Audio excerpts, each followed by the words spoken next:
অত্যন্ত গুরুত্বপূর্ণ আমাদের সামনে দুইটি ইবাদত, একটি হলো হজ আর একটি হলো কুরবানি। এই দুইটার মধ্যে কুরবানি যেটা, সেটা সম্পর্কে কিছু কথা সামান্য বলার উদ্দেশ্যেই আমি এই আয়াতখানা পড়ছি। কুরবানি এই শব্দটা আমরা সবাই পরিচিত। 10ই জিলহজ মাসের 10 তারিখ যেই ইবাদতটি পালন করা হয় এটা কুরবানি। এটার দুইটা নাম। স্বাভাবিকভাবে এটাকে কুরবান এটাও বলে, অথবা এটাকে উদহিয়া এটাও বলে। এই দিনটাকে ইয়াউমুল আযহা বলে। ইয়াউমুল আযহা এই শব্দটার আরো উচ্চারণ আছে, উদহিয়া, ইদহিয়া, দাহিয়া, সবগুলি আরবি উচ্চারণ। তাহলে উদহিয়া বা ইয়াউমুল আযহা বা আমরা যেটারে বলি ঈদুল আযহা, এই একই কথা, এইটাই, অথবা কুরবানি। তাহলে ঈদুল আযহা বলতে আমরা যা বুঝি কুরবানি তাই, কুরবানি বলতে যা বুঝি ঈদুল আযহা বলতে তাই। কুরবান এই শব্দের অর্থ হইল নৈকট্য অর্জন করা।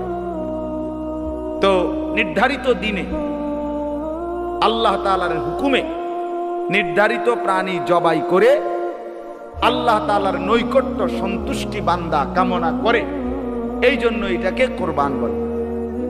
নাই তো যেই কোনো ইবাদত, যেই কোনো নেক কাজ যা শরীয়ত সম্মত, কোরআন সুন্নাহ সমর্থিত, তার দ্বারাই আল্লাহ তাআলার নৈকট্য হাসিল করার চেষ্টা করা যায়। এই জন্য আমরা অনেক সময় বলি যে জানের কুরবানি দিতে হবে, মালের কুরবানি দিতে হবে, দাওয়াত ও তাবলীগে বলে সময়ের কুরবানি দিতে হবে। এই তার মানে নিজের প্রিয় জিনিস আল্লাহ তাআলার সন্তুষ্টির জন্য পেশ করা, এটা হইল কুরবান। ভাই এই বৈশা বৈশা মোবাইল টিপলে এই এমনি সময়টা চলে যাবে, এই খামখেয়ালি করতে আর ছবি তুলতে তুলতে এক সময় দেখবেন আপনি আর কিছুই বুঝছেন না, এই গোড়ার ঘাস লইয়াই যাবেন। এরপরে কোন যুগেই মুসলমানদের বিজয়ের জন্য দুশ্মনের সংখ্যা, প্রযুক্তি, পদ্ধতি কোনো কিছুতেই মুসলমান বরাবর হওয়ার কোনোই দরকার নেই, কোনো প্রয়োজনই নেই।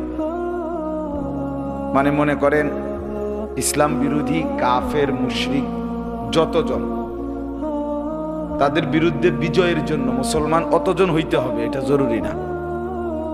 তাদের কাছে যত প্রযুক্তি, সব প্রযুক্তি সমানভাবে মুসলমানদের মধ্যে আসলে তাইলে মুসলমানের বিজয় না, এটা জরুরি।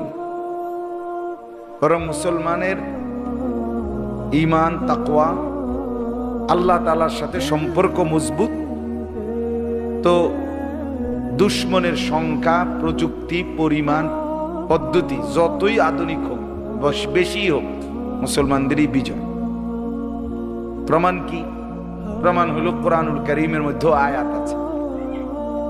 আল্লাহ তাআলা বলেন, ইন ইয়াকুম মিনকুম 20 সাবিরুন ইয়াগলিবু মিআতাই।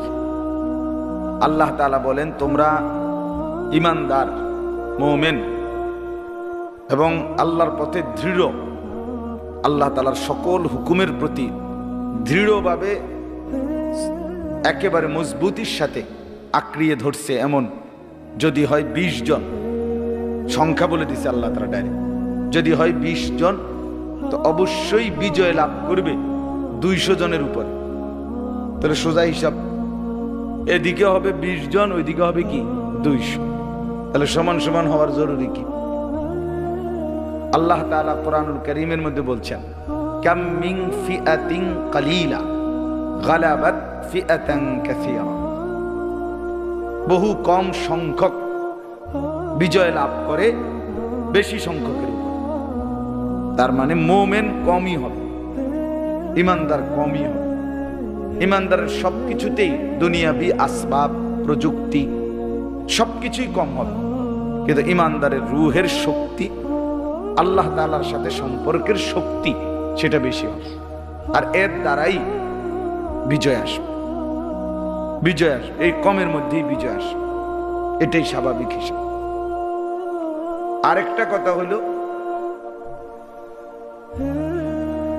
যত কিছু কুফর, শিরিক, নাফরমানি, আল্লাহর অবাধ্যতা, দুনিয়াবি যত চাকচিক্য, গুনার যত আবরণ, সবকিছুই আলাদা। কিন্তু ঈমান, ইসলাম, আল্লাহকে মানার যোগ্যতা, এটা মানুষের সত্তাগত, সৃষ্টিগত। মা মিন মাউলুদিন ইল্লা ইউলাদু আলা ফিতরাতিন। নবী সাল্লাল্লাহু আলাইহি ওয়াসাল্লাম বলেন, প্রত্যেক মানুষ আল্লাহকে মানার, ইসলামকে মানার একেবারে ফিতরাত, স্বভাবজাত যোগ্যতা নিয়েই ভূমিষ্ঠ হয়। তাহলে এইটা তার অস্তিত্বের সাথে মিশাই দেওয়া আছে, মানার যোগ্যতাটা। তো উপরে দিয়া মোবাইলের মাধ্যমে, নারীর মাধ্যমে, বাহ্যিক চাকচিক্যের মাধ্যমে, গুনার বিভিন্ন প্রলোভনের মাধ্যমে, দুনিয়াবি আসবাবপত্র, মেকানিজমের মাধ্যমে যত কিছুই করুক, কিন্তু ঈমান সত্তার ভিতরে আছে। এটা যখন নড়ে উঠবে, এটা যখন জেগে উঠবে, তো বাইরের এই সমস্ত খোলস এক নিমিষেই দূর হয়ে যাবে, এক নিমিষে। এজন্য যে বদলায় সে একদিনেই পিছনের সব ছেড়ে দেয়, বদলে ফেলতে পারে। কারণ এটা তো তার সত্তার ভিতরে কি আছে, মানার, আল্লাহকে গ্রহণ করার যোগ্যতা আল্লাহ দিয়েই দুনিয়ার পাঠিয়েছে। এই জন্য ইমানদার কোনো যুক্তিতে সংখ্যা কম, এ কারণেও কোনো আফসোসের কিছু নাই। দুনিয়াবি সবকিছু কম, এত পেরেশানির কিছু নেই। মুসলমান ইমানদার সত্তাগত ভাবেই আল্লাহকে মানার যোগ্যতা মানুষের ভিতরে আছে।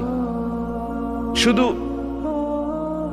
চেষ্টা করে আল্লাহর পথে ডেকে আল্লাহ তাআলা যাকে বদলাবে, হেদায়েত দিবে, তো সে নিশ্চিত আপনার আল্লাহর পথে ফিরে আসলে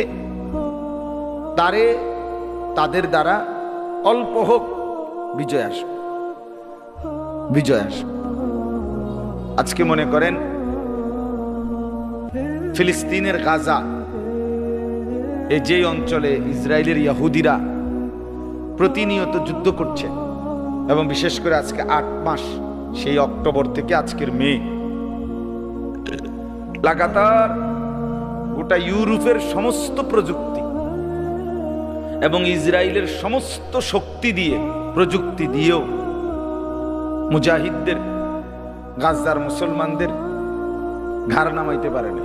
বাড়ি ঘর ভবন সব ধসে ফেলছে, কিন্তু আত্মসমর্পণ করে নাই। এখন একজন মুসলমান বলে নাই যে আমি সারেন্ডার, আমারে বাঁচান। বেঈমানের কাছে কি চায় নাই? নিরাপত্তা চায় না, তাদের কাছে কোনো আশ্রয় প্রার্থনা করে নাই। সব হারাইতেছে, কিন্তু মুজাহিদরা যুদ্ধ অব্যাহতই রাখছে। কারণটা কি?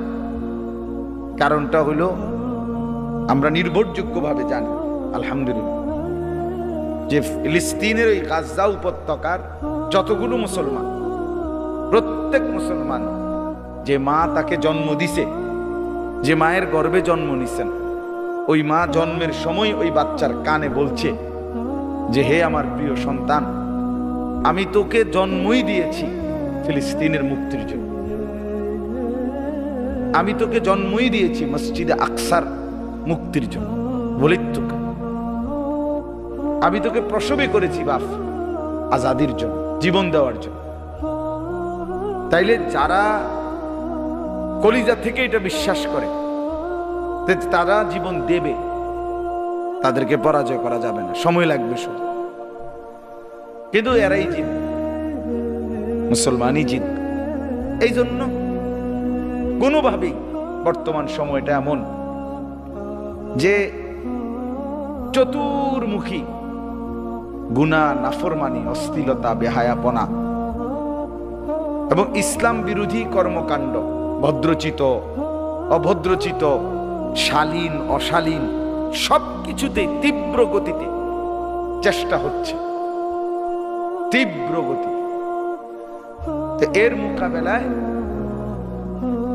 মুসলমান এবং ইসলামেরও যাদের কলিজার মধ্যে কিছু ভাবনা আছে, ওনারাও চেষ্টা করতেছে, কিন্তু ওনাদের পরিসর, সামর্থ্য, কার্যক্রম যদিও সংক্ষেপ হয়, কম হয়, সামান্য হয়, কিন্তু ইখলাস ও তাকওয়া থাকলে আল্লাহর জন্য এবং গুনাহমুক্ত, এই দুইটা যদি ঠিকমতো থাকে তো নিশ্চিত আজ হোক কাল হোক সময়ের ব্যবধানে মুসলমানরাই জিতবে, ইসলামী বিজয়ী। এটাই সত্য, এটাই সত্য। দুশ্মনের 30 বছরের চেষ্টা, 70 বছরের চেষ্টা, মুমিনের একদিনেই নিঃশেষ হয়েছে।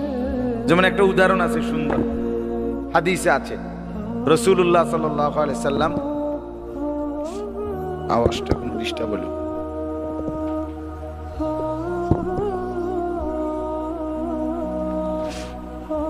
ভুলে গেল নাকি? সুইচ তো নাই,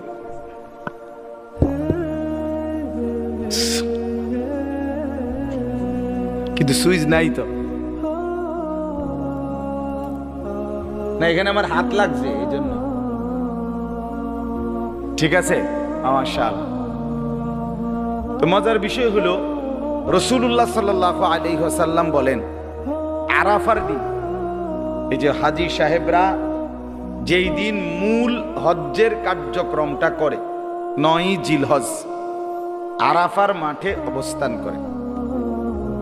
মনে করেন প্রতি বছর এই একটা টাইম আরাফার সময় সমস্ত হাজি, এবারে 50 লাখ হোক আর 40 লাখ হোক আর 1 কোটি হোক, এই সময়টা সকলেই আরাফার মাঠে অবস্থান করে, একটা সময়, নির্ধারিত সময়। তো এই সময়ে রাসূলুল্লাহ সাল্লাল্লাহু আলাইহি ওয়াসাল্লাম বলেন, শয়তান ইবলিস আরাফার দিনের চাইতে আর কোনো দিন এত বেশি লজ্জিত, হীন, অপদস্থ, এত বেশি আফসুস, হতাশা এবং কপাল চাপড়ানো, নিজেকে একবারে ছোট্ট হয়ে যাওয়া, এত লজ্জিত, ঘৃণিত আর কোনোদিন মনে করে না আরাফার দিনের চাইতে। কেন?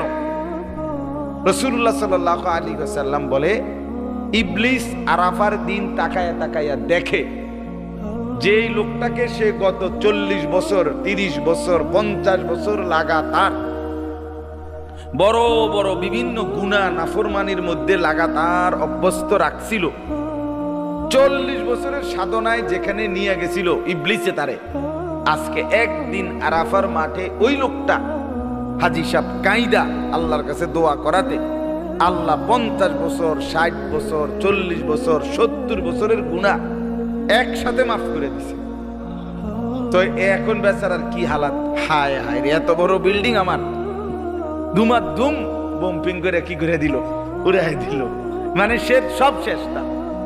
তাহলে সে মনে করেন যে শীতের রাতে, প্রচন্ড শীতের রাতে যেই যুবককে রাস্তার দাঁড় করায় রাখছে মোবাইল দেখার জন্য, তেনে শয়তানও তো শীতে কষ্ট পাইছে, সেও তো ওইখানে আসিল। তাহলে বেচারা এই শীতে, গরমে, রোদে, বৃষ্টিতে তার লগেই তো আসিল, যত কষ্ট করছে হেও তো কষ্ট করছে অনেক। তাহলে এই সব কষ্টের বিনিময়ে যা গুনাহগুলো করাইলো, সে দেখলো আরাফার দিন আল্লাহ তাআলা সব মাফ করে দিছে, আর সব শেষ।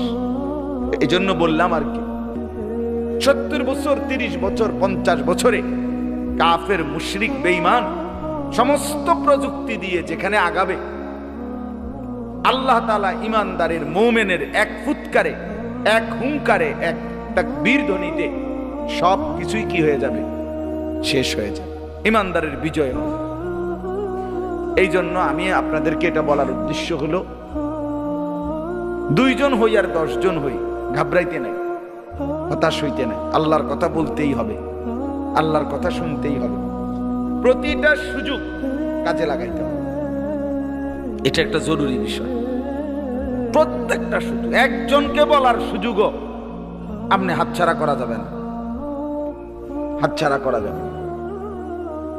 আমি সেদিন গত বৃহস্পতিবার আমারে আপনার একজন হাজি সাহেব আমাদের ক্যান্টনমেন্টের, উনি আমারে ফোনে জানাইছে, তাও আরেকজনরে দিয়া, আমার উনি কথা বলে নাই, আরেকজনকে দিয়ে বলছে যে উনার বিবি আর উনি দুইজন মানুষ, ওনারা হজে যাবে।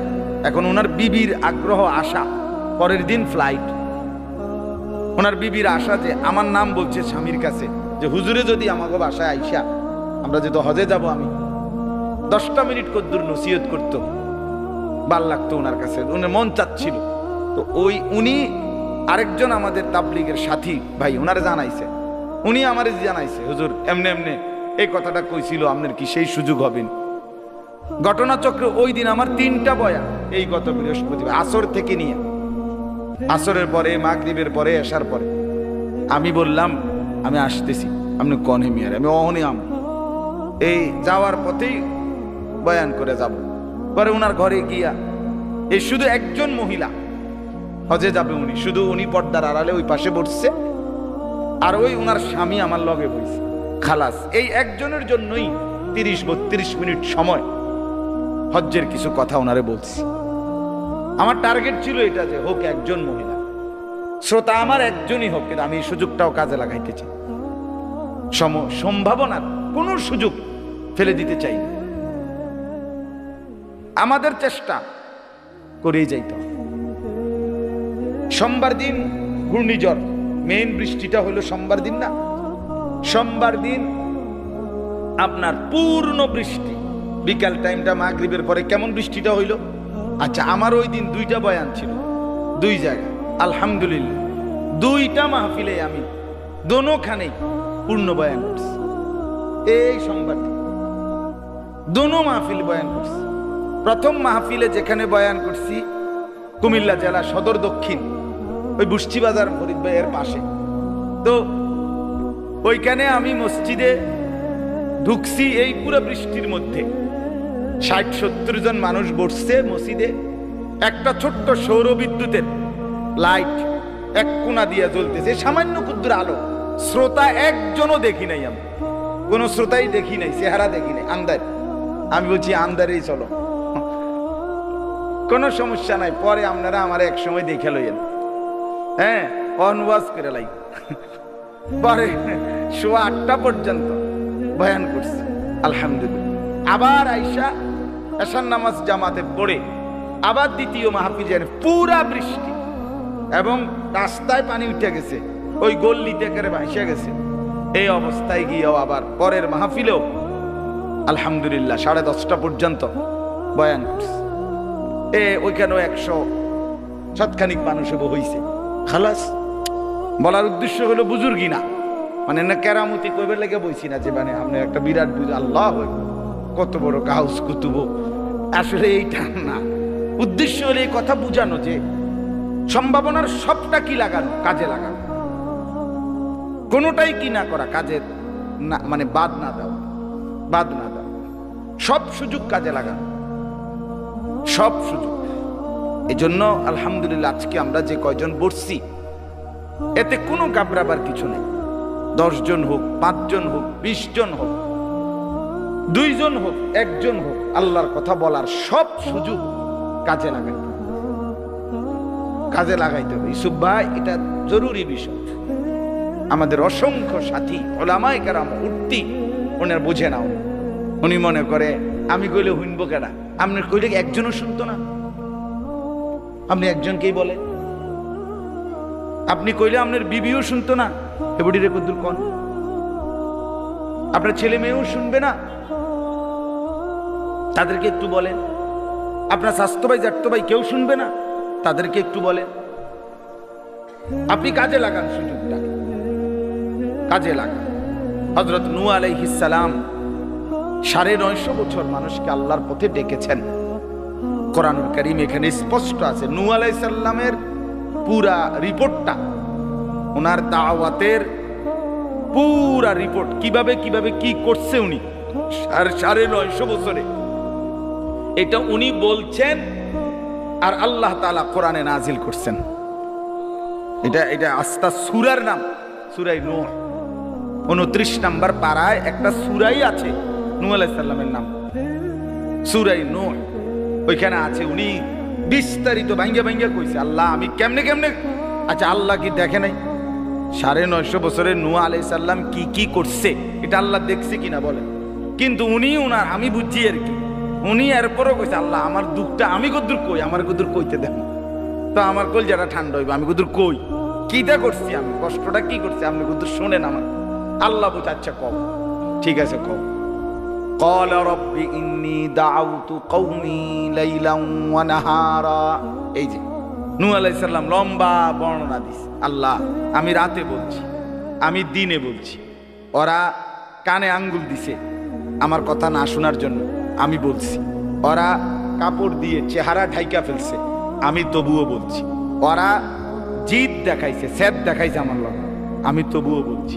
ওরা অহংকার করছে যে কিসের আযাব উযাব, আমি তবুও বলছি। এরপরে দাউতুহুম জিহারা, প্রকাশ্যে বলছি। আলানতু লাহুম, ঘোষণা দিয়া দিয়া কইছে। আসরারতু লাহুম, গোপনে একজন একজন করে কানে কানে গোপনে গোপনে বলছি। আল্লাহ কইছি দুনিয়াবি লাভ হবে, তোমরা ভাত মাছ চাল ডাল বৃষ্টি সন্তান সম্পদ সব কিছু তোমাকে লাভবান হবে, এই এই এই লোভ দেখাইও কইছি। আপনি আল্লাহ, আপনি যে সবাইকে বানাইছেন সৃষ্টি করছেন, আমনের কথা মনে করাইয়া করাইয়া কইছি যারে কেমনে এমন আল্লাহ নাফরমানি করবা, তিনি কি বানায় নাই? মা লাকুম লা তারজুনা লিল্লাহি ওয়াকারা ওয়া কাদ খালাকাকুম আতওয়ারা। আপনি যে বানাইছেন এটা মনে করায় করে, অর্থাৎ উনি বুঝাইতে চাইছেন, আমি এক কথাই বলতে চাই যে আল্লাহ আমি সম্ভাবনার কোন সূরত বাদ দেই নাই। মূল বক্তব্য হলো এই কথা, আমি কোন আইটেম যতভাবে হইতে পারে যতভাবে কোনো চেষ্টা বাকি রাখি না। এরকম একটা পাগলা নেশা না হইলে মানুষের পরিবর্তন হয়। আপনি একেবারে শরীর স্বাস্থ্য উপযুক্ত মাইক, তারপরে প্যান্ডেল, একেবারে ফ্যান লাইট, শ্রোতা জমজমাট, 50,000 শ্রোতা, বনে বিরিয়ে ছায়ে বিস্কুটে আতরে লোবানে একটা কারবার। হ্যাঁ বুঝেন নাই কথাটা? না না এমনি হবে না, এমনি হবে না। দাঁড়িয়ে এমন হইলে হবে না, বলতে হবে আল্লাহর জন্য, মেহনত করতে হবে সর্বোচ্চ সর্বোচ্চ। আল্লাহ তাআলা আমাদের প্রত্যেককে এটুকু বুঝ দান করেন। তাইলে আলহামদুলিল্লাহ আজকে এই চৌবেপুর মাদ্রাসার এই মজলিস আমি তো বহুদিন চাইছি, আসলে ধারাবাহিক 2 মাসে হোক 3 মাসে হোক, ধারাবাহিক হোক, অল্প অল্প অল্প করেই শুনুন, অল্প অল্প করেই হোক, দেখবেন 10 জন 20 জন 5 জন মানুষ শুনতে শুনতে পরিবর্তন হবেই। আর ইমান ইসলামের জন্য তো প্রথমেই বললাম বেশি মানুষের দরকার নাই, তো কথা বুঝছেন না? বিজয়ের জন্য, ইসলামের সফলতার জন্য অল্পই তো লাগবে না, লোকে তো নিব অল্প। আল্লাহ বলছে আমি লোকে নিব অল্প, কোম্পানি বলছে লোক নিবে অল্প, আপনি এনে শিক্ষালে লাভ কি? ওয়াকালিলুম মিন ইবাদিয়াশ শাকুর, এই যে সরাসরি কোরআনের আয়াত, সরাসরি কোরআনের আয়াত। আল্লাহ বলেন আমার শুকরগুজার কৃতজ্ঞ বান্দা কম, কালিল। আল্লাহ বলেন কালিলাম মা তাযাক্কারুন, উপদেশ গ্রহণ করে কম। কালিলাম মা তাশকুরুন, শুকরগুজার হয় কম, তো লোকে নিবে কম, আল্লাহ নেবেই তো কম। দেখার বিষয় আমি লাগলো কিনা, আমাকে নিল কিনা। এজন্য বিশ্ববিখ্যাত বুজুর্গ হযরত সুফিয়ান সাউরি রহমাতুল্লাহ আলাইহি, ওনার ঘটনা আছে, উনি দোয়া করতেন, তো বিভিন্ন দোয়ার মধ্যে উনি দোয়ার মধ্যে একটা কথা বলতেন, আল্লাহুম্মা জাআলনি মিনাল কিল্লাহ, আল্লাহ আমাকে কমদের অন্তর্ভুক্ত বানান। এই কমদের অন্তর্ভুক্ত বানান, এটা কি দোয়া?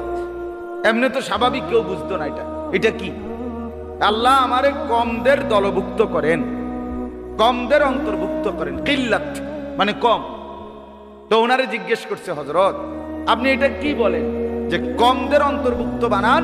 তো উনি বলছে, আল্লাহ যে বলছে ওয়া কালিলুম মিন ইবাদিয়াশ শাকুর, আল্লাহ যে বলছে শুকরগুজার বান্দা কম। আল্লাহর কাছে এই জন্য বলি, আল্লাহ কম বলতে যে কয়জন, আমাকে সেই কয়জনের অন্তর্ভুক্ত রাখেন। সুবহানাল্লাহ।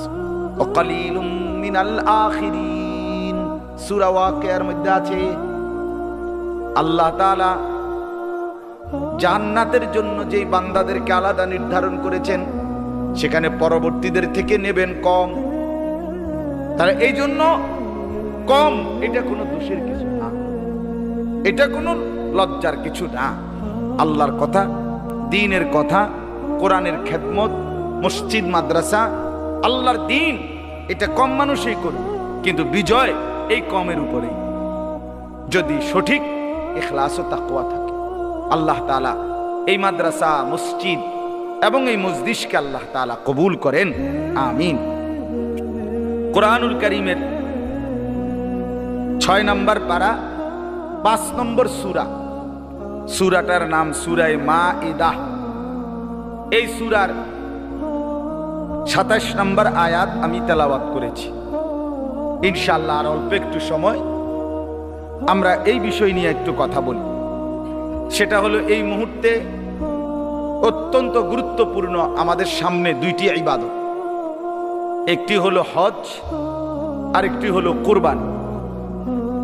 এই দুইটার মধ্যে কুরবানি যেটা, সেটা সম্পর্কে কিছু কথা সামান্য বলার উদ্দেশ্যেই আমি এই আয়াতখানা পড়ছি। কুরবানি এই শব্দটা আমরা সবাই পরিচিত। 10ই জিলহজ, জিলহজ মাসের 10 তারিখ যেই ইবাদতটি পালন করা হয়, এটা কুরবানি। এটার দুইটা নাম। স্বাভাবিকভাবে এটাকে কুরবান এটাও বলে, অথবা এটাকে উদহিয়া এটাও বলে। এই দিনটাকে ইয়াউমুল আযহা বলে, ইয়াউমুল আযহা। এই শব্দটার আরো উচ্চারণ আছে, উদহিয়া, ইদহিয়া, দাহিয়া, সবগুলি আরবি উচ্চারণ। তাহলে উদহিয়া বা ইয়াউমুল আযহা, বা আমরা যেটারে বলি ঈদুল আযহা, এই একই কথা, এইটাই, অথবা কোরবানি। তাহলে ঈদুল আযহা বলতে আমরা যা বুঝি, কোরবানি তাই। কোরবানি বলতে যা বুঝি, ঈদুল আযহা বলতে তাই। কোরবান এই শব্দের অর্থ হইল নৈকট্য অর্জন করা। তো নির্ধারিত দিনে আল্লাহ তাআলার হুকুমে নির্ধারিত প্রাণী জবাই করে আল্লাহ তাআলার নৈকট্য, সন্তুষ্টি বান্দা কামনা করে, এই জন্য এটাকে কোরবান বলে। নাই তো যেই কোনো ইবাদত, যেই কোনো নেক কাজ যা শরীয়ত সম্মত, কোরআন সুন্নাহ সমর্থিত, তার দ্বারাই আল্লাহ তাআলার কুরব, নৈকট্য হাসিল করার চেষ্টা করা যায়, চেষ্টা করা যায়। এই জন্য আমরা অনেক সময় বলি যে জানের কুরবানি দিতে হবে, মালের কুরবানি দিতে হবে, দাওয়াত ও তাবলীগে বলে সময়ের কুরবানি দিতে হবে। এই তার মানে নিজের প্রিয় জিনিস আল্লাহ তাআলার সন্তুষ্টির জন্য পেশ করা, এটা হইল কুরবান। ভাই এই বৈশা বৈশা মোবাইল টিপলে এই এমনি সময়টা চলে যাবে, এই খামখেয়ালি করতে আর ছবি তুলতে তুলতে এক সময় দেখবেন আপনি আর কিছুই বুঝছেন না, এই গোড়ার গাছ লইয়েই যাবেন। এরপরে বুঝছেন, এই হলো কিছু মানুষের বদ আখলাক। মানে তার কথা হইল, আমার কিছু বুঝার কিছু না, আমি তো সবই বুঝি, ইসলামও তো আমার আর বুঝার কি আছে। কাজে আমি শুধু দায়িত্ব হইল মোবাইলটারে সমৃদ্ধ করা। মোবাইলের ভিতরে যত লক্ষ ওয়াজ আমি জমাইতে পারলাম তত নেকি। হাসরের ময়দানে শুধু ফেরেশতা আমার থেকে কি চাইবে? মোবাইলটা চাইবে। এরপরে আমি শুধু কেমনে খোলন লাগে এটা কইয়ে দেবো ফেরেশতারে, এরপরে ফেরেশতা চেক কইরা এইটার ভিত্তিতে জান্নাত জাহান্নাম। ঠিক না? কথা কন না কা, এটার ভিত্তিতে। তো তাইলে এটা কি বলে, এটার মধ্যে কি বিষয়টা নিয়ে খামখেয়ালি? শুনলে শুনলাম, না শুনলে না শুনলাম, মূল বিষয় হলো মোবাইলে উঠাইলাম, মোবাইলে এরপর এটা নিয়ে কারে দেখাইব? বাইক দেখাইব, যে গড়ে বেড়ি তৈরি দেখাইব, আওয়াজ হুজুরে তো এতে বালা সুন্দর রেকর্ডিং ওয়াজ তো আছে। বেড়ি কবি এটা কিতা উঠাইছে, ওঠে নাই, আওয়াজ সুন্দর হয়েছে না, চেহারা বেটকাইয়া রয়েছে, কি তোতে লাভ হইল কি? এবার একে তো কিছু শুনলো না, ফাঁকে থেকে ঠিক মতো উঠলো না, তারপরে ধরা গেল না, এবার পুরা ধরা কিনা। এই জন্য আপনি যদি নিজে সামনাসামনি শোনেন, চোখের দিকে তাকাইয়া লাভ বেশি। বাস্তব, রাগ হইয়ে না, এমনি শক্ত করে কইলা মারি। মূলত আসলে এটা অভিজ্ঞতা। সরাসরি শুনলে বরকত বেশি, ধারাবাহিক শুনলে, চোখের দিকে তাকাইয়া শুনলে লাভবান বেশি। আল্লাহ তাআলা আমাদেরকে বুঝার তৌফিক দান করে। চলেন তো বলতেছি, কুরবান কুরব, নৈকট্য হাসিল করা। তাহলে যেই কোনো ইবাদত, যেই কোনো নেক আমল শরীয়ত সম্মতভাবে কোরআন সুন্নাহ মতে করে আল্লাহ তাআলার নৈকট্য কামনা করা, এটা কুরবান।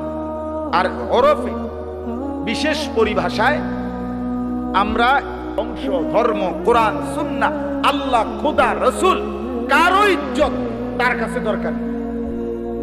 তার দরকার হলো মোবাইল, নারী, ছবি, নাচ, গান, নর্তকী, উলঙ্গ দৃশ্য, অসভ্য কথাবার্তা, চিৎকার চেঁচামেচি, চুলের ফ্যাশন, প্যান্টের ফ্যাশন, পেশাব করে পানি না নেওয়া, একটা মোটর সাইকেল পাইলে চালানো, খালাস।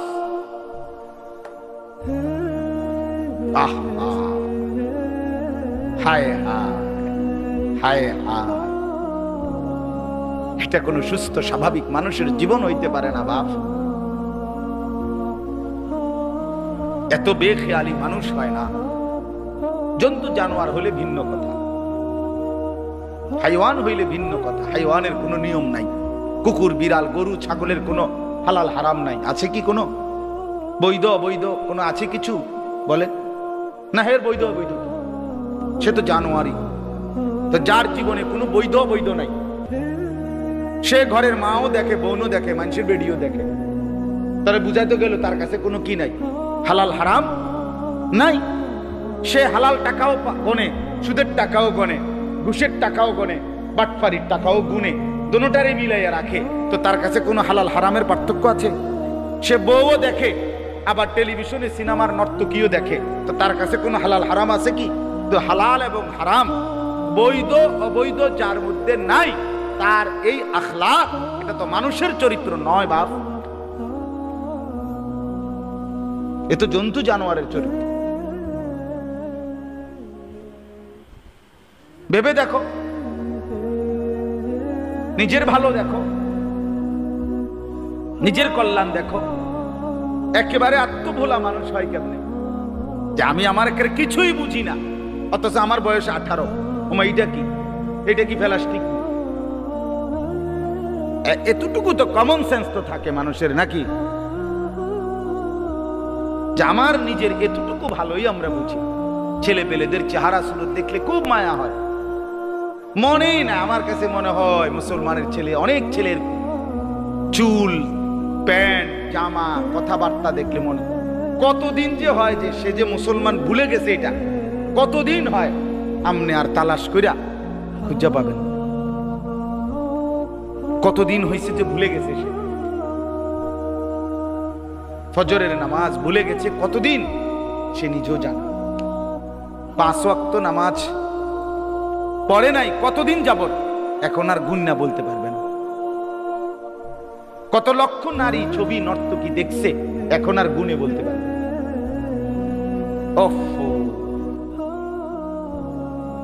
বলেন বাপ, এ কেমন সন্তান, এ কেমন মা বাপ, এ কেমন জিন্দিগি, এ কেমন পরিবার। কে কার জন্য কি করে? বাপে কার লেগা কষ্ট করে, আর ফোলাই বা কি লেগে এরম করে? স্বামী বা কার জন্য কষ্ট করে, বেডি বা কি লেগা বাইরে ঘুরে? কি ও ঘটনা কিটা? না না, আপনি বলেন, বিচারের কথা কর। তোর জন্য তোর স্বামী আজকে 28 বছর বিদেশ, আর তুই বেডি দিয়ে বাজারে করস, তো তুই ওই বেটাকারে কষ্ট দেস কেন? কথা বলে তোমাদের জন্যই, স্ত্রী ছেলে মেয়ের জন্যই বেচারা 30 বছর ধরে বিদেশ। বিনিময়ে তোমরা আল্লাহও নাই, আখেরাতও নাই, নামাজও নাই, পর্দাও নাই, ইজ্জতের কদরও নাই, পর্দার এহতেমামও নাই। তো ওই বেচারার কিত্তে কষ্ট দাও যে আমরা তো আসলে তোমারে পছন্দ করি না, এটা বলে দিলেই তো ভালো ছিল। বলেন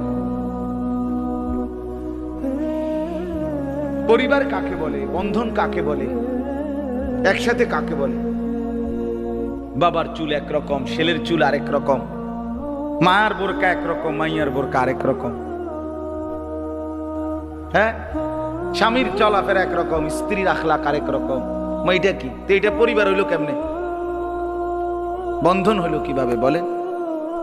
পরিবার হলো কিভাবে? বাপ, তোমার বাবার চেহারা সুরত তোমার যদি পছন্দই না হয়, তো তুমি এই বাবার সন্তান না হইয়া কোনো বেঈমানের সন্তান হইলে না কেন? বলো ভাইয়া, তোমরা ছেলেরা যারা তোমাদের চুল এই কাফের মুশরিকের মতো, তো তারা তোমরা এফিডেভিট করে কোন বেঈমানকে তোমাদের পছন্দনীয় বাবা বানায় নাও। যার মতো চুল রাখছো ওই শয়তানকে তোমাদের নামের সাথে মিলায় নাও। কোন খেলোয়াড় হইলে তো তার নাম তোমার নামে পরিচয় দাও, মিলায় দাও। যেমন আমার নাম আনিসুর রহমান আশরাফি, জানেন না আমার নামটা?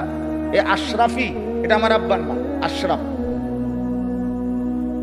আমার আব্বার নামই ছিল মাওলানা আলী আশরাফ, এই জন্য আমার নাম, আমার ছেলের নাম সালমান আশরাফি। তো মানুষ বুঝে এটা যে আশরাফি সাহেবের ছেলে। তো আমার টুপি যেরকম আমার ছেলের টুপি সেরকম, আমার পাঞ্জাবি যেরকম আমার ছেলের পাঞ্জাবি ওরকম, আমার দাদি নানির বোরকা যেমন ছিল আমার মা চাচিদের বোরকা আমি কসম আমি দেখছি এরকম, আমার বিবি আমার অন্য ভাইদের বউ তাদের বোরকাও এরকম। এখন আমার মেয়ে, আমার অন্য ভাইদের মেয়ে তাদের বোরকাও এরকম। তো আমি আমার 4 পুরুষ দেখলাম, 4 স্তর, দাদি নানি, মা চাচি, বউ ভাবি, ওরা এই সিরিয়াল, মেয়ে ভাতিজি ভাগ্নি এরা এই সিরিয়াল, সবাইকে দেখলাম একই রকম বোরকা। তারা 4 স্তরেই কালো ঢিলে ঢালা বোরকা, এটাই দেখে আসলাম। তো এটা না পরিবার, এটা না একটা বন্ধন, ঠিক কিনা বলেন না? কিন্তু সবাই আলাদা আলাদা। বড় ফুতের চুল একরকম, মেজো ফুতের চুল আরেক রকম, ছোটটার একরকম, বড়টার প্যান্ট একরকম, ছোটটার প্যান্ট আর একরকম, হেতের গেঞ্জি একরকম, হেতের গেঞ্জি আরেক রকম। এইটি কি প্লাস্টিকে নাই? এরা মানুষ কিভাবে হলো? মুসলমানের পরিবার হলো কিভাবে? ইমানদারের ঘর হলো কিভাবে? এরা আখেরাতে দাঁড়াবে কিভাবে? কবরে দাঁড়াবে কিভাবে? মুনকার নাকিরের প্রশ্নের জবাব দিবে কে? মান রব্বুকা বললে যুবক তোমার রবকে বললে কেমনে বলবা? এই চুল দিয়া এক ওয়াক্ত নামাজের সেজদা না দিয়ে যান, কেমনে বলবেন? আপনারাও বাপ, আপনাদেরকেও বলি, আপনারা যে ছেলে মেয়ে রেখে যাচ্ছেন দুনিয়ায় আল্লাহর নাফরমান, রাসূলুল্লাহ সাল্লাল্লাহু আলাইহি সাল্লামের বিরোধিতাকারী চেহারায়, সুরতে, চলনে বলনে, আহা চাচা কবরে গিয়ে আপনি কেমনে জবাব দিবেন? আপনি কি বলবেন? খাট পালং আর সোফা ফার্নিচারের মেমো রশিদ এগুলো দেখাইলে হবে না? কেন বুঝলো না মুসলমান? কেন এভাবে ভুলে গেল? আত্মভোলা হয়ে গেল। ভুল না বিভুল গিয়া। আমার শায়েখ আল্লামা মুফতি মুশতাকুন নবী সাহেব বলে, ভুল না বিভুল গিয়া। হায় মুসলমান, ভুলে গেছে তাও ভুলে গেছে, কি মনে নাই তাও মনে নাই, কি জানে না তাও জানে না, উচিত কি সেটাও বলতে পারবে না এখন আর। আত্মপরিচয়হীন, আত্মভোলা। ওয়ালা তাকুনু কাল্লাযীনা নাসুল্লাহ ফাআনসাহুম আনফুসাহুম। আল্লাহ বলে বান্দা আমারে লম্বা সময় ভুলে যেও না। আল্লাহ বলে দীর্ঘদিন আমি আল্লাহকে ভুলে গেলে একদিন আমি সত্যি সত্যি তোমার নিজেকেই তোমার থেকে ভুলিয়ে দেব। আর কোনোদিন মনে পড়বে না তোমার নিজের পরিচয়, তোমার আর ভাবনাতেও আসবে না তুমি মুসলমান। তোমার যে হালাল হারাম আছে, তোমার যে কবর আছে, আখিরাত আছে, মিজান আছে, ফুলসিরাত আছে, আল্লাহ বলেন একদিন আমি ভুলায় দেব। এটা কোরআনের আয়াত। যুবক বন্ধু, কোনোদিন মনে পড়লো না ফজরের নামাজ মুসলমানের জন্য পড়া উচিত? কি ভুলাটা ভুলে গেলা? 12 বছরে কোনোদিন মনে পড়লো না আমার রসুল কিভাবে চুল কাটতেন? কেমন ভোলা ভুলে গেলা? 20 বছরে কোনোদিন মনে পড়লো না আমার নবীর চেহারা মুবারক কেমন ছিল? কেমন ভোলা ভুলে গেলা? হ্যাঁ, কোনোদিন মনেই পড়লো না, জিগাইলো না যে নবী কেমন ছিলেন, সাহাবী কেমন ছিলেন। কি ভাই বলেন না? অর্থ কি এটা? অর্থ হলো আল্লাহর লানত। আল্লাহ এটা কোরআনে বলছে সূরা হাশরের মধ্যে, আমারে লম্বা সময় ভুলে গেলে আমি আল্লাহ একদিন তোমাকে ভুলিয়ে দেব। ওমান কাফারা ফা ইন্নাল্লাহা গানিয়ুন আনিল আলামিন। আল্লাহ বলে, যদি আমার হুকুমের নাফরমানি করো বান্দা, তাইলে মনে রেখো আমি কিন্তু সারা পৃথিবী থেকেই অমুখাপেক্ষী, আমি কারো মুখাপেক্ষী নই। তামাম পৃথিবী যদি আমাকে সেজদা না করে, আমি আল্লাহর শ্রেষ্ঠত্বের মধ্যে এক বিন্দু কমবে না। কমে যাবে? হ্যাঁ, আল্লাহ বলেন এক বিন্দুও কমবে না, এক বিন্দুও না। ফাইন্নাল্লাহা গানিয়ুন আনিল আলামিন। আমি মানলে আমি লাভ, আল্লাহ পাক বাড়েও না কমেও না। এই জন্য দয়া করে বুঝতে শিখেন, ভাবতে শিখেন। ছেলেরা নিজের ভালো বোঝো, তোমার ভালোই তুমি, আমারটা সাউন্ড লাগবে না। আমি একভাবে যাই গেমু চিনি, আমি আন্তিকা কুড়ি কুড়িতে এরপরে দিয়া কোম্পানিগঞ্জ হইয়া ক্যান্টনমেন্ট, এটা আমি চিনি, বাসা চিনি। তুমি আমার লাগে চিন্তা করো লাগবে না। আমি অনেকদিন ধরে আইতে আইতে একটা আইডিয়া হয়েছে, তুমি আমারে চিনার লাগতো না। তো তুমি নিজের ভালো দেখো। বাবারা আপনারাও দেখেন, আপনি আরেকবার হিসাব মিলাইয়া যান। আপাতত মোটামুটি দুনিয়া তো অনেক দিন হয়েই গেছে, 50-60 বছর। এবার আখেরাতে একটু হিসাব মিলান, কদ্দুর কি হয়েছে, ডাকি কি বলেন। আমি তো প্রায় দিন বাসায় রাতে বা সকালে, যেমন আমি আগামী মঙ্গলবার আল্লাহ চাহে তো আল্লাহর দয়ায় হজ্জের সফরে যাব। আমার বুধবার সকালবেলা ফ্লাইট, আল্লাহ যেন তৌফিক দেয়। তো প্রতিদিন আমি বিবিরে একবার হলো জিগাই যে আর কি বাকি, মানে ঘরের সংসারের কাজ, বাজার, বিশেষ কোনো কিছু আর কি বাকি। পরশুদিন আমার বলতেছে যে দরজার 2টা সিটকারি নাকি তার কাজ রয়েছে, এটা লাগবো। আমি হ্যাঁ, তো এর আরো কি আছে বলো। তার মানে আমি তো হিসাব মিলাইতেছি যে আমি বুধবারে চলে যাব ইনশাআল্লাহ হজ্জের উদ্দেশ্যে। তাহলে এর আগে আমার সংসারের কি কি কাম বাকি আমি করে দিতে হইব না, কি বলেন?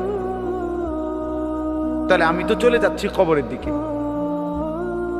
তা আমার কি দেখা দরকার না যে আমার কি গুছানো হইলো কবরে, আর কিছু রইলো কিনা?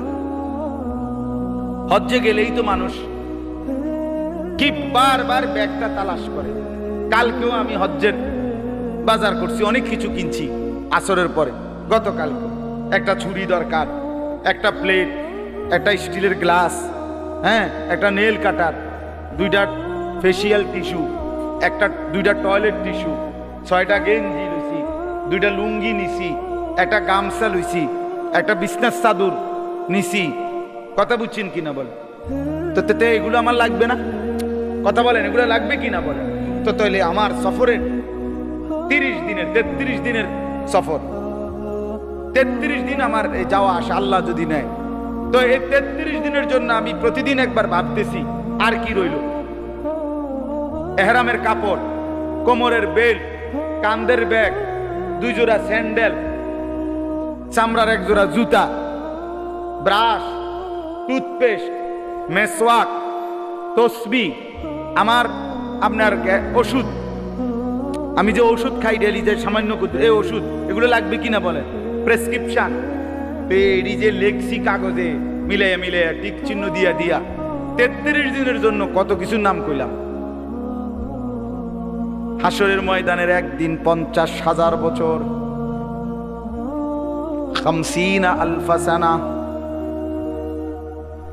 আল্লাহ কোরআনে বলছে একদিন 50,000 বছর। আল্লাহর নবী সাল্লাল্লাহু আলাইহি ওয়াসাল্লাম বলেন, হতে পারে কোন কোন বান্দাকে কবরেই শুধু থাকতে হবে 40,000 বছর। ফুলসিরাতের দৈর্ঘ্য 30,000 বছরের রাস্তা। তো এই কদ্দুর গুনেন, 50 আর 40 90, 90 আর 30 1,20,000 বছর। এরপরে বাকিগুলো আল্লাহ আমাদেরকে বুঝ দান করেন। ভেবে দেখেন মা, আরেকবার ভালো করেই ভাবেন, মনোযোগ দিয়ে ভাবেন। ছেলেরা তোমাদেরকে বললাম ভাই, নষ্ট হইও না, নষ্ট হইও না। নষ্ট হইয়া গেলে তো হইয়াই গেল, ফচ্চা গেলে তো ফচ্চাই গেল, চরিত্রহীন হয়ে গেলে তো হইয়াই গেল। নারীর ফান্দে, মোবাইলের ফান্দে, শয়তান দুষ্ট বন্ধুর ফান্দে, অশ্লীল ছবির ফান্দে ঢুকে গেলে তো নষ্টই হয়ে গেল। কিন্তু নিজেকে ঠিক রাখা, নিয়ন্ত্রণ রাখা, কন্ট্রোল করা একটু কঠিন হলেও এর মধ্যে মজা, চরিত্রের মধ্যে মজাই। কারণ আল্লাহ খুশি, চারদিকের মানুষও খুশি, ঠিক কি না বলেন না? যে ছেলে নামাজ পড়ে তাকে মানুষও ভালো বলবে, আল্লাহও ভালো বলবে। চরিত্রহীনকে আল্লাহ পছন্দ করে না, কোন সৃষ্টিও মাখলুকও পছন্দ করে না। এমনকি যে তার লগে চলে সেও তারে ঘৃণা করে। আমি তো সবসময় এটা বলি, এ দুই ছেলে মনে করেন এক লগে একসাথে গাঁজা খায়, একসাথে জুয়া খেলে, আপনি এরকম দুইজন যে আজকে 10 বছর ধরে একসাথে জুয়া খেলে, এমন দুইজন ছেলেরে যদি আপনি আলগা কইরা একজনের জিগান তোর লগের হইতে কেমন, হইতে বলবো যে আমার লগের হে জোনায়েত বাগদাদি। কথা বলেন, এটা কইব কে?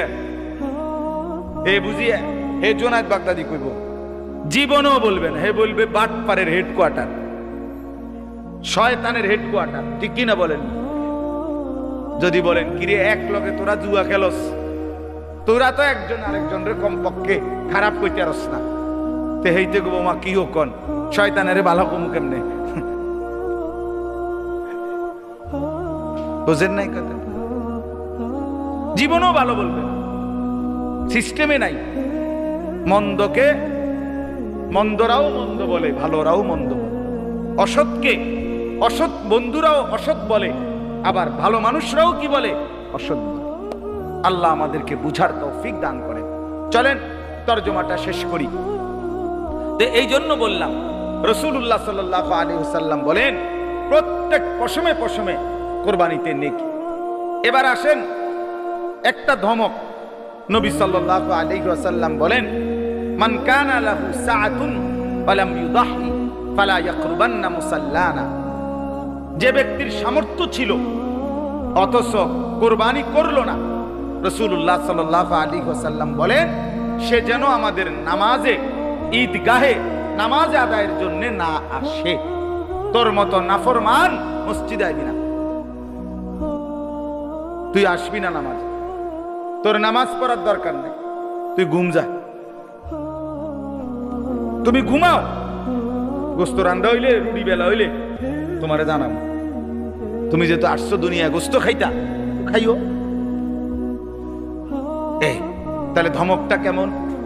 রাসূলুল্লাহ সাল্লাল্লাহু আলাইহি সাল্লাম মুসলমানদের সমাজ, মসজিদ, নামাজ একসাথে, এখান থেকেই তারে আলাদা করে দিয়েছে, বিচ্ছিন্ন করে দিয়েছে। যা তুই বেটা বের হয়, আমাদের সমাজে আসবি না, ইমানদারের পরিবেশে আসবি না। কেন?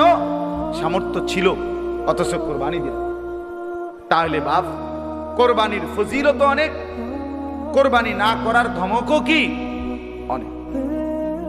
কোরবানির 3 দিন, 10 তারিখ জিলহজ মানে আমরা যেদিন কোরবানি করি তারপরের 2 দিন, এই 3 দিনের মধ্যে পুরুষ কিংবা নারী যার কাছেই তার মৌলিক সংসারের খরচ, এই বউ বাচ্চা মানে যে কয়জন রে সে খরচ করে খাওয়ায়, এই কয়জনের বাজার সদাই ওষুধপত্র কাগজ কলম বই খাতা গ্যাস বিদ্যুৎ পানির বিল ইত্যাদি যেগুলো মৌলিক খরচ, এর অতিরিক্ত তার কাছে যা আছে তা দিয়ে যদি তার কাছে মনে করেন এর অতিরিক্ত জমি আছে, ব্যবসার মাল আছে, বাজারে ভিট আছে, ব্যাংকে কিছু টাকা আছে, এই মৌলিক সংসারের প্রয়োজনের অতিরিক্ত, তাহলে ওইগুলো দিয়ে যদি কোরবানির দিন ওইগুলোর মূল্য 52.5 বড়ির রূপার দাম, মানে বর্তমান বাজারে সর্বোচ্চ রূপার বড়ি 1600 টাকা হিসাবে 84,000 টাকা, এই টাকাটা যার হবে মনে করেন আমি তো আমার ঘর যে বসত যেটাতে আমি থাকি এইটার আর আমার সংসারের যে মৌলিক যে প্রয়োজন, ওই যে বললাম বাজার সদাই ঘর দুয়ারে যা লাগে এগুলো বাদে আমার কাছে ব্যাংকে মনে করেন 1 লাখ টাকা আছে, অথবা আলগা আমার জমি আছে, হ্যাঁ অতিরিক্ত অ্যাসেট আছে, আলাদা সম্পদ আছে, বাজারে ব্যবসা আছে, ব্যবসার মাল দোকানে যে পণ্য আছে 1 লাখ টাকার 80-84,000 টাকার উপরে, তাহলে এই অতিরিক্ত তার মৌলিক যেটা দিয়ে তার সংসার চলে এইটার অতিরিক্ত টাকা এগুলো দিয়ে যদি ব্যবস্থা হয় ওই 84,000 টাকা কম বেশ হইতে পারে রূপার দামের কারণে, তাহলেই ওই ব্যক্তির উপরে কুরবানি ওয়াজিব। যে মহিলার কাছে স্বর্ণ এবং কিছু রূপা অথবা স্বর্ণ সামান্য 1 বড়ি 1.5 বড়ি আধা বড়ি আর কিছু নগদ টাকা ওই ঈদের দিন আছে, 10,000 5,000 টাকা আছে বেটির টাকা, আর স্বর্ণ আছে কিছু, এই দুইটা মিলাইয়াও যদি রূপার দাম 52.5 বড়ির সমপরিমাণ ওই 84,000 টাকা হয়, এই মহিলার উপরও কুরবানি ওয়াজিব। যেই ছেলে বিদেশে আছে তার কাছে 80-90 1 লাখ 2 লাখ টাকা তার কাছে জমা আছে, তার টাকা আছে ব্যাংকে হোক শ্বশুর বাড়িতে হোক কোনো পুঁজি খাটাইয়া রাখছে কোনো আনে হোক, কিন্তু সে যদি বাড়িতে 30,000 40,000 টাকা পাঠাইয়া কোরবানির সময় অতঃপর ওইটা বাপমার নামে কোরবানি দেয়, তাহলে বাপমার কোরবানি হবে, কিন্তু এই ছেলের কোরবানি আদায় হবে না, তার উপরে কোরবানি ওয়াজিব, সে গুনাহগারী থাইকা যাবে, গুনাহগারী থাইকা যাবে। অতএব এখানে মনে রাখতে হবে, মনে করেন বাজারে 2 ছেলের ব্যবসা, দোনোজনই কামাই রোজগারি করে, দোনোজনের কাছেই 80-90 1 লাখ টাকা জমা আছে, এখন দোনোজনে মিল্লা 15,000 টাকা করে 30,000 টাকা আব্বার হাতে তুলে দিন, আমনের নামে কোরবানি দেন, আগস্ট আমরা মিল্লা সবাই কামু, মিল্লা জিল্লা কুমিল্লা, কথা বুঝছেন, সবাই মিল্লা খাবে গোশত, বাপের নামে কোরবানি, তাহলে বাপের কোরবানি তো হবে, কিন্তু এই 2 জন ছেলের কাছে যে টাকা ছিল সম্পদ ছিল তাদের কাছে জমানো, তাদের উপরে তো কোরবানি ওয়াজিব, এই 2 জনের কোরবানি আদায় হবে না, এরা গুনাহগারী থাইকা যাবে। তাই এরারে কমপক্ষে বাপে যেন বাড়ি থুতাইয়া রাখে, কোথায়, ওই যে ঘরে, ওই যে রাসূলুল্লাহ সাল্লাল্লাহু আলাইহি সাল্লাম তো বলছে যার সামর্থ্য ছিল সে কোরবানি দিল না, সে যেন কি না যায়, ঈদগাহে নামাজে না যায়, তো বাপের উচিত হবে এই ফুতেরে এবং বিদেশেও তারে কইতে হইব তুই গোস্ত রান্ধন পর্যন্ত হোতার থাকবি, তুই উঠিস না, তোর আর আজকে নামাজ লাগতো না, তারে হোতার রেখে যাইতে হবে বড়া, কারণ তার তুই নামাজে আমার নিষেধ, এই জন্য খামখেয়ালি করলে হবে না। মুসলমানের বাপ ভাই বন্ধু আমাদের সমাজের অগণিত বলে কোরবানি তো মানুষে দেয় না, দেয় কইলে হইতো না, ঠেলা মারিয়া কইলে হইতো না, ওয়াজিব হইছে যতজনের উপরে দিতে হবে ততজন, ছেলের উপরে ওয়াজিব তো ছেলের কোরবানিও দিতে হবে। আপনারা কে বলছেন 3 লাখ টাকার গরু ফুডাঙ্গিরি মারতেন? আপনি সামর্থ্য কম, তো সামর্থ্য কমের হারে কোরবানি হয় উপযোগী প্রাণী দেন, কথা বুঝেন নাই? তাহলে এইটা শুধু ফ্যামিলির মধ্যে একজনের নামে কোরবানি দিয়া গোস্ত খাওন সবাই, এটারে কোরবানি বলে না। কোরবানি হলো ইবাদত, আল্লাহ দয়া করে খাইতে দিছে। কিন্তু ইবাদত যতজনের উপরে ওয়াজিব হয়, ওয়াজিব কামখেয়ালি না, এটা কোনো নফল না, ওয়াজিব। অতএব আমাদের সমাজে অসংখ্য মহিলার উপরে বর্তমান সময়ে কোরবানি ওয়াজিব। কারণ আগে আমাগো মা চাষির গো আমলে বাফেরা তারা বেড়িদের কাছে টাকা দিত না, এটার অভ্যাস ছিল খুব কম, মহিলাদের কাছে টাকাই থাকতো না তখন। এখন মহিলাই হলো মেন এটিএম বুথ, টাকা থয়ে হেবড়ির কাছে এবড়া প্রয়োজনে যখন যেদুর লাগে এবড়া হেনতে নে। টাকার মেন হিসাবটাই কার কাছে? বেড়ির কাছে।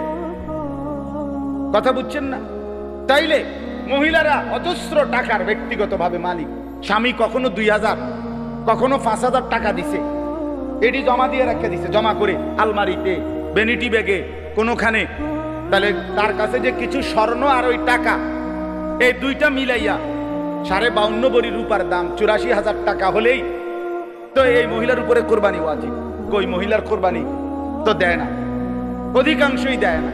আরো বললে কথা বুঝতে না, এগুলা তুমি রুটি বানাও বুঝতো, বেডিত মানুষ এত তান বুঝা পারতা না। না, বেডি শুধু রুটি বানাবে, বেডির কবর নাই, মহিলার আখেরাত নাই। কথা বলেন না কেন? মহিলার কোনো বিচার আচার আসেনি আখেরাতে। তাহলে মহিলাদের কোরবানি দিতে হবে। যত ছেলে উপার্জন করে প্রত্যেক ছেলের কোরবানি দিতে হবে।